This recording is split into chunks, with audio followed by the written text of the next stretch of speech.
Hi അസ്സലാമു അലൈക്കും. പുതിയ വീഡിയോയിലേക്ക് എല്ലാ കൂട്ടുകാർക്കും സ്വാഗതം. അപ്പോൾ ഇന്നത്തെ ചെറിയൊരു വീഡിയോ ആണ് കേട്ടോ, ഒരു റെസിപ്പി വീഡിയോ ആണ്. വീഡിയോ എല്ലാവരും മുഴുവനായിട്ട് കണ്ടു നോക്കുക. കാണുമ്പോൾ തന്നെ ഒരു ലൈക്ക് കൊടുക്കുക കേട്ടോ. കണ്ടിട്ട് ഇഷ്ടപ്പെടുകയാണെങ്കിൽ പിന്നെ ഷെയർ ചെയ്യുക. സബ്സ്ക്രൈബ് ചെയ്യാതെ കാണുന്ന കൂട്ടുകാരൊക്കെ ഒന്ന് സബ്സ്ക്രൈബ് ചെയ്ത് സപ്പോർട്ട് ചെയ്യുക കേട്ടോ. അപ്പോൾ ഒരു അടിപൊളി കൂന്തൽ റോസ്റ്റും അതുപോലെ സിമ്പിളായിട്ട് വെക്കണ ഒരു നെയ്ച്ചോറൊക്കെയാണ് കേട്ടോ ഒന്ന്. അപ്പോൾ ഇതാ കൂന്തലൊക്കെ ഇവിടെ നല്ലോണം കഴുകി വൃത്തിയാക്കി കഷ്ണങ്ങളാക്കി വെച്ചിരുന്നു കേട്ടോ. ഇതിലേക്ക് കുറച്ച് പൊടികളൊക്കെ ഇട്ട് മസാല കൂട്ടണം. അപ്പോൾ ഇതാ മുളക് പൊടി, മഞ്ഞൾപ്പൊടി, ഉപ്പ്, ഇത്ര സംഭവങ്ങൾ മാത്രം ചേർത്ത് കൊടുത്തുകൊണ്ട് ഒന്ന് മസാല കൂട്ടി വെക്കണം കേട്ടോ. കാശ്മീരി മുളക് പൊടിയും എരിവുള്ള മുളക് പൊടിയും മഞ്ഞൾപ്പൊടിയൊക്കെ കൂട്ടിയെടുത്തു കേട്ടോ. കാശ്മീരി മുളക് പൊടി ചേർത്ത് വെക്കുമ്പോൾ നല്ലൊരു കളർ കിട്ടും, അതിന് വേണ്ടിയിട്ടാണ് കേട്ടോ. എന്നിട്ടിതാ നല്ലോണം നന്നാക്കി അങ്ങോട്ട് കുഴച്ച് വെച്ചിട്ട് ഇനി ഇതാ ഇപ്പം തന്നെ ഉണ്ടാക്കാം കേട്ടോ. മാരിനേറ്റ് ചെയ്ത് നമ്മൾ ഒരുപാട് ടൈം വെക്കൊന്നും വേണ്ട. അപ്പോൾ ഇതാ ഞാനൊരു പാനിൽ വെളിച്ചെണ്ണ വെച്ച് ചൂടായപ്പോൾ ഈ കൂന്തലിൻ്റെ കൂട്ടൊക്കെ അതിലേക്ക് ചേർത്ത് കൊടുക്കുകയാണ് കേട്ടോ. എന്നിട്ട് ഒന്നങ്ങോട്ട് പരത്തി ഇട്ട് കൊടുക്കുക. കട്ടി കുറച്ചിങ്ങനെ പരത്തി വെക്കുക കേട്ടോ. എന്നിട്ട് അടച്ച് വെച്ച് വേവിക്കുകയാണ്. അപ്പോൾ നമ്മൾ വെള്ളം ചേർത്തിട്ടില്ലല്ലോ, ഇങ്ങനെ അടച്ച് വെച്ച് വേവിക്കുമ്പോൾ നല്ലോണം നന്നായിട്ട് വെള്ളമൊക്കെ ഇറങ്ങി വരും കേട്ടോ. കണ്ടില്ലേ, നമ്മൾ തുള്ളി വെള്ളം ഒഴിച്ച് കൊടുത്തിട്ടില്ലല്ലോ. അപ്പോൾ വെള്ളം നമ്മൾ ഒഴിവാക്കൊന്നും വേണ്ട, അത് ഇതിൽ കിടന്ന് തന്നെ വറ്റും കേട്ടോ. ആ വറ്റി വരുമ്പോഴേക്കും നമ്മൾ കൂന്തൽ നല്ല ഉഷാറായിട്ട് വേവും. എന്നിട്ടൊന്ന് ലാസ്റ്റ് നമുക്കൊന്ന് ഫ്രൈ ആയി കിട്ടും കേട്ടോ. അപ്പം നമുക്ക് ഫ്രൈ ആയി കിട്ടല്ലേ വേണ്ടത്. ചെമ്മീൻ കൂന്തലൊക്കെ വേവിക്കുമ്പോൾ ഇങ്ങനെ തന്നെ നല്ല വെള്ളം ഇറങ്ങി വരുമെന്ന് നമ്മൾ വെള്ളം ചേർത്ത് കൊടുക്കേണ്ട കാര്യമൊന്നുമില്ല. അപ്പോൾ അതാ കുറച്ച് കറിവേപ്പിലയും ചേർത്ത് കൊടുത്തിട്ട് ഞാൻ ഒന്നും കൂടി അടച്ച് വെക്കുകയാണ് കേട്ടോ. ആ സമയം കൊണ്ട് ഒരടുപ്പത്ത് നമുക്ക് ഇതിലുള്ള മസാലയൊക്കെ റെഡിയാക്കാം. പിന്നെ വെളിച്ചെണ്ണയിൽ തന്നെ ഉണ്ടാക്കാൻ ശ്രമിക്കണം കേട്ടോ. നമ്മളിങ്ങനെ ഫിഷ് ഐറ്റംസൊക്കെ ഉണ്ടാക്കുമ്പോൾ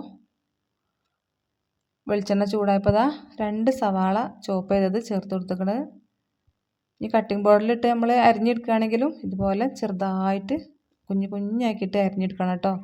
അപ്പോൾ ഇതാ സവാളയൊക്കെ ഒന്ന് വാടി വന്നപ്പോൾ കുറച്ച് വെളുത്തുള്ളി പേസ്റ്റ് ചേർത്ത് കൊടുത്തിക്കണ്. 1/2 ടീസ്പൂണ് വെളുത്തുള്ളി പേസ്റ്റ് കേട്ടോ.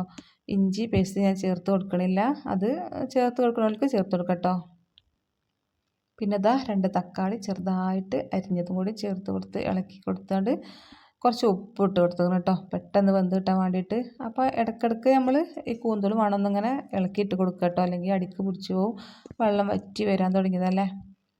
അങ്ങനെ ഇതാ നമ്മൾ തക്കാളി നല്ലോണം വെന്ത്. അപ്പോൾ ഞാനിതാ അതിലേക്ക് 1/4 സ്പൂൺ താഴെയായിട്ട് കുറച്ച് മഞ്ഞൾപ്പൊടി ചേർത്ത് കൊടുത്തിട്ടോ. കാര്യം നമ്മൾ ആദ്യം മഞ്ഞൾപ്പൊടി ചേർത്ത് നല്ല കൂന്തലിൽ, അതുകൊണ്ടാണ് കേട്ടോ കുറച്ച് ചേർത്ത് കൊടുത്താൽ മതിയേ.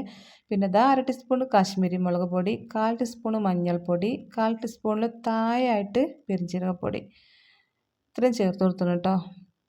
പിന്നെ ഇതാ ഫിഷ് മസാലയാണ് കേട്ടോ, ഇതുണ്ടെങ്കിൽ ചേർത്താൽ മതി, യാതൊരു നിർബന്ധമില്ല. പിന്നെ കുറച്ച് കുരുമുളക് പൊടി ചേർത്തിട്ട് നന്നായിട്ട് ഇളക്കി കൊടുക്കുക. പിന്നെ ഇതാ കുറച്ച് തക്കാളി സോസാണ് കേട്ടോ, 1/2 ടീസ്പൂണോളം തക്കാളി സോസും. പിന്നെ ഇതാ ഒരു തുള്ളി 1-2 തുള്ളി കുറച്ച് സോയാ സോസ് കേട്ടോ. സോയാ സോസ് അധികം ആകാൻ പാടില്ല, അപ്പോൾ നമ്മളെ കൂന്തലിൻ്റെയൊക്കെ ടേസ്റ്റ് ആകെ മാറിപ്പോകും കേട്ടോ. പിന്നെ ഇതാ ഈ സമയത്ത് കുറച്ച് പച്ചമുളക് 4-5 പച്ചമുളക് എരിവിനനുസരിച്ച് ചേർത്ത് കൊടുക്കുക. പച്ചമുളക് ഈ സമയത്ത് തന്നെ ചേർത്ത് കൊടുക്കണം കേട്ടോ. നമ്മൾ തക്കാളിയൊന്നും ചേർത്ത് കൊടുക്കുന്ന ടൈമിലൊന്നും പച്ചമുളക് ചേർക്കരുത്. ഓരോന്നിനും അതിൻ്റേതായിട്ടുള്ളൊരു ടൈമിൽ ചേർത്ത് കൊടുക്കണം കേട്ടോ, നമ്മൾ ഓരോ റെസിപ്പി ഉണ്ടാക്കുമ്പോഴും. അപ്പോൾ ഇതിലേക്ക് ടേസ്റ്റ് ഈ സമയത്ത് പച്ചമുളക് ചേർത്ത് കൊടുക്കുന്നതാണ്. പച്ചമുളക് ഒന്ന് ചെറുതായിട്ടൊന്ന് വാടിയാൽ മതി കേട്ടോ, നല്ലോണം വേവേണ്ട കാര്യമൊന്നുമില്ല. ഒന്ന് ചെറുതായിട്ടൊന്ന് വാടിയപ്പോൾ തന്നെ ഇതാ നമ്മൾ വേവിച്ച് ഫ്രൈ ആക്കി വെച്ച കൂന്തൽ ഇതിലേക്ക് ചേർത്ത് കൊടുത്തിട്ട് ഇത് നല്ലോണം ഒന്ന് ഇളക്കി മിക്സാക്കി കൊടുക്കുക കേട്ടോ. വെള്ളമൊന്നും ചേർക്കണ്ട. അപ്പോൾ ഈ സമയത്ത് ഉപ്പ് കുറച്ച് കുറവാന്ന് തോന്നിയപ്പോൾ ഞാൻ കുറച്ചും കൂടി ഉപ്പ് ഇട്ടെടുത്ത്, പിന്നെ കുറച്ച് കറിവേപ്പിലയും ചേർത്ത് കൊടുത്തിക്കണ്. മല്ലിയില ഉണ്ടെങ്കിൽ കുറച്ച് അതും ചേർത്ത് കൊടുക്കാം കേട്ടോ. മല്ലിയില ഇപ്പം എൻ്റെ കയ്യിലില്ല, അതുകൊണ്ട് ചേർത്ത് കൊടുക്കണില്ല. ഈ സമയത്ത് നമ്മൾ ഉപ്പും എരിവും എല്ലാം നോക്കണം കേട്ടോ, പാകാക്കി എടുക്കണം. ഇത് നല്ലോണം നന്നായിട്ട് ഒന്ന് ഇളക്കി കൊടുക്കുക.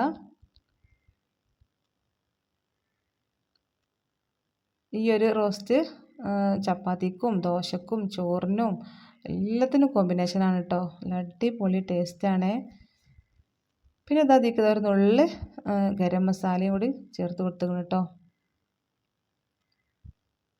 ഗരം മസാല അധികം പാടില്ല കേട്ടോ, ഒരു നുള്ളി ഇട്ട് കൊടുക്കാൻ പാടുള്ളൂ. നമ്മൾ ഇട്ടിട്ടെന്ന് പറയാൻ മാത്രം, അത്ര അതിൻ്റെ ടേസ്റ്റ് മുന്നിട്ട് വരാൻ പാടില്ല. പിന്നെ ഇതിലേക്ക് ഞാനിതാ ഒരു സ്പെഷ്യൽ സോസാണ് ചേർത്ത് കൊടുക്കുന്നത് കേട്ടോ. ഇതും കൂടി ചേർത്ത് കൊടുത്താൽ അടിപൊളി ടേസ്റ്റാണ് കേട്ടോ. ഇത് എപ്പോഴും എല്ലാവരുടെ കയ്യിലുണ്ടായിക്കൊള്ളുന്നുണ്ടാവില്ലായിരിക്കും, ഇല്ലെങ്കിൽ യാതൊരു കുഴപ്പമില്ല കേട്ടോ. ഉണ്ടെങ്കിൽ മാത്രം ചേർത്ത് കൊടുത്താൽ മതി, നല്ല അടിപൊളി ടേസ്റ്റ് ആയിരിക്കും കേട്ടോ. അപ്പോൾ കുറച്ച് അര ടീസ്പൂൺ അതും കൂടി ചേർത്ത് കൊടുത്തിട്ട് ഒന്ന് ഇളക്കി കൊടുത്തത് അങ്ങനെ നമ്മളെ റോസ്റ്റ് ഇവിടെ റെഡി ആക്കണം കേട്ടോ. ഇനി ഇത് നല്ല സിമ്പിളായിട്ട് നെയ്ച്ചോറ് ഉണ്ടാക്കി കേട്ടോ, കൂന്തൽ റോസ്റ്റ് തന്നെ. അപ്പോൾ അതും കൂടി കാണിക്കാമെന്ന് വിചാരിച്ച്. അപ്പോൾ ലാസ്റ്റ് എത്തുമ്പോൾ അത് മുഴുവനായിട്ട് കാണണില്ല കേട്ടോ. സൺഫ്ലവർ ഓയിൽ വെച്ചെടുത്തിട്ട് ഇതായിക്ക് ഏലക്കായും ഗ്രാമ്പും പട്ടയൊക്കെ ചേർത്ത് കൊടുത്തിട്ട് 2 ഗ്ലാസ് വെള്ളം ഒഴിച്ചെടുത്തു കേട്ടോ. 1 ഗ്ലാസ് അരിട്ടാണ് ചോറ് വെക്കണത്. അപ്പോൾ 2 ഗ്ലാസ് വെള്ളം ഒഴിച്ചെടുത്തിട്ട് 1 ഗ്ലാസ് അരിയൊക്കെ കഴുകിയിട്ട് കൊടുത്ത് എന്നിട്ട് കുക്കർ അടച്ച് വെക്കാം കേട്ടോ. എന്നിട്ട് 2 വിസിൽ വരുമ്പോൾ നമുക്ക് എടുത്തിട്ട് അതിൻ്റെ മേലെ 6 kg കുറച്ച് ഒരു സ്പൂണ് 1.5 സ്പൂണൊക്കെ 6 kg നെയ്യ് ചേർത്ത് കൊടുത്തതിന് ശേഷം നല്ലോണം ഒന്ന് കൂട്ടി ഇളക്കി കൊടുത്തിട്ട് നമുക്കിതാ നെയ്ച്ചോറ് വിളമ്പാം കേട്ടോ.